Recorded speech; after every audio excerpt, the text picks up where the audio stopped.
Good morning, everyone. Me, Margaret Cabayan, and Irene Gumata will report Module 20 about Socio-emotional Development of Primary Schoolers. This is the developmental theories by Erik Erikson, who formulated 8 stages of man psychosocial development. Each stage is regarded as a psychosocial crisis which arises and demands resolution before the next stage can be achieved.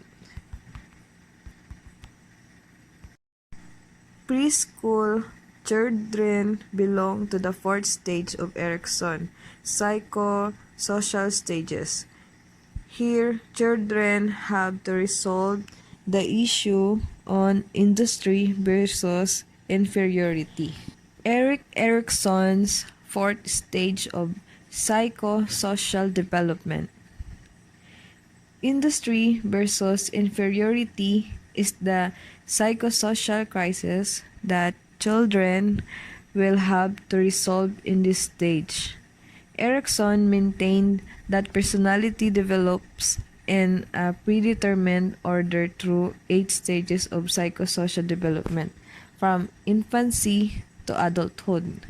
During each stage, the person experiences a psychosocial crisis, which could have a positive or negative outcome for personality development.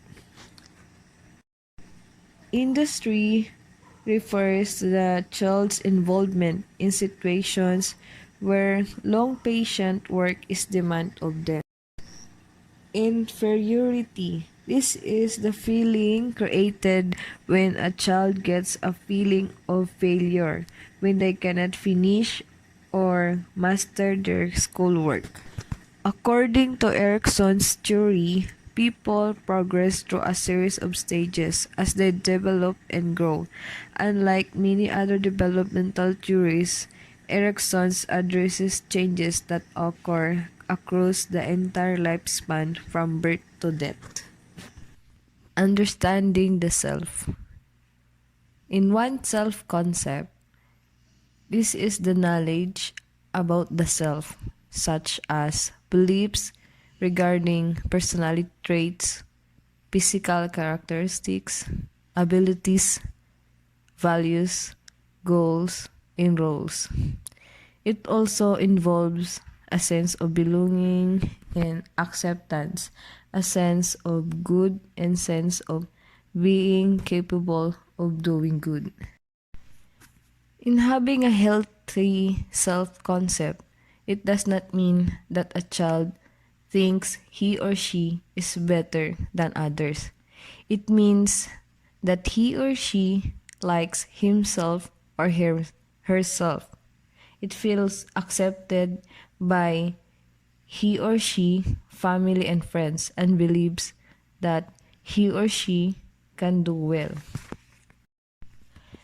In primary school, children's self-concept is influenced not only by their parents, but also by growing member of people they begin to interact with, including teachers and classmates. Children have a growing understanding of their place in the world. They already know that they can please their parents and teachers. They are comfortable and show confidence in doing things that are good at, but also they show frustration in things that they find difficult. School years. In this transition from pre-elementary to primary school, children tend to become increasingly self-confident and able to cope well with social interaction. The issues of fairness and equality become important to them as they learn to care for people who are part of the family. School-age child development describes the expected physical, emotional, and mental abilities of children ages 6 to 12 age. In this age, this is the time that they are building friendship, making friends in crucial but a very important part of the children's social and emotional growth. Children during this stage belong to a peer group, which characterized by children who belong approximately to the same age group. Antisocial behavior. Some adults may perceive that some children's behavior towards other children is antisocial. When children poke, pull, hit, or kick other children when they are first introduced, it is fairly normal. Remember that children at this stage are still forming their own world views, and other children may seem like curiosity that they need to explore. Parents and teachers can help children make friends. We consider the following. Expose the children to kid-rich environment, example playground or park. Dalahin natin sila sa mga playground or park kung saan makapag-explore sila ng kanilang mga ideas, issues, solving problems at iba pa. Create a playgroup in your class and let the children mingle with their classmates. Gumawa tayo ng mga playgroup sa klase para magkaroon sila ng time na makapag-share ng kanilang mga ideas sa kanilang mga classmates. When your children hit other children, remind them that their behavior hurts others.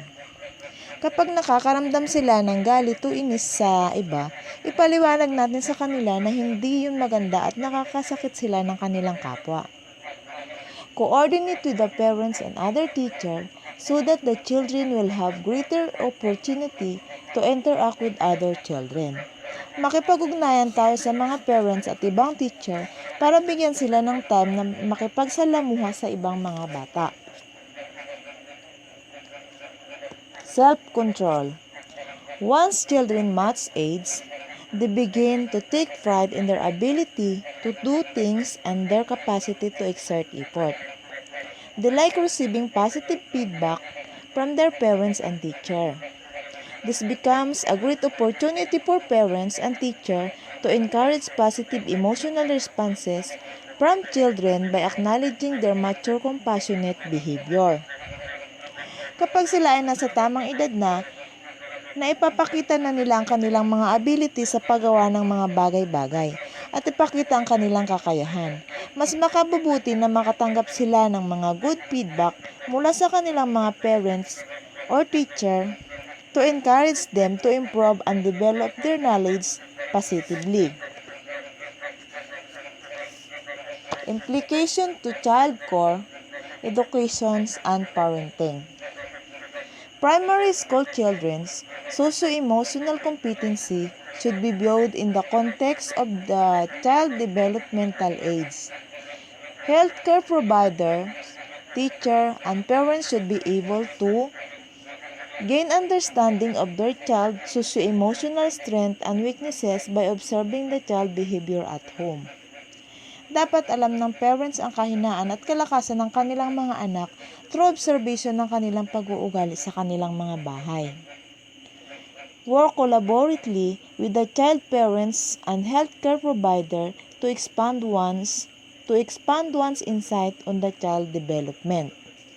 Dapat magtulungan ang magulang at ang health provider para palawakin ang kanilang mga kaalaman. Provide a supportive opportunity to practice emotional regulation and social skills with peers. Give children activities when they can practice taking turns, sharing, and playing cooperatively. Bigyan natin sila ng mga activities to practice their sharing ability and playing cooperatively. Be a role model of healthy emotions and expressing their emotion appropriately. Maging modelo tayo sa kanila in expressing their emotion and feelings.